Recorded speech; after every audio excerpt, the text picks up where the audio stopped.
ส่วนหลายแล้วผู้ที่ต้องเป็นเหยื่อการฆ่ามนุษย์จะมาจากครอบครัวทุกข์ยาก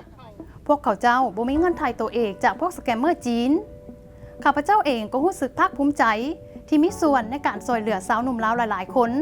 ให้ได้กลับคืนมาสู่อ้อมกอดของพ่อแม่ในครอบครัวของพวกเขาเจ้าได้โทรมาขอความช่วยเหลือจาก RFA หรือวิทยุเอเชียเสรีก็ย้อนว่า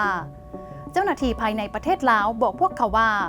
ทางการลาวเฮ็ดหยังบ่ได้ทั้งผู้เป็นพ่อแม่และสาวหนุ่มลาวที่ถูกกักขังอยู่ในศูนย์สแกมเมอร์นั่นบอกข้าพเจ้าว่าถ้า RFA บ่ให้ความช่วยเหลือประสานงานทวงถามกับเจ้าหน้าที่ภาคส่วนต่างๆพวกเขาเจ้าคงจะบ่ได้รับการช่วยเหลือและนั่นก็หมายความว่าพวกเขาเจ้าบ่มีอนาคตเหลือเลย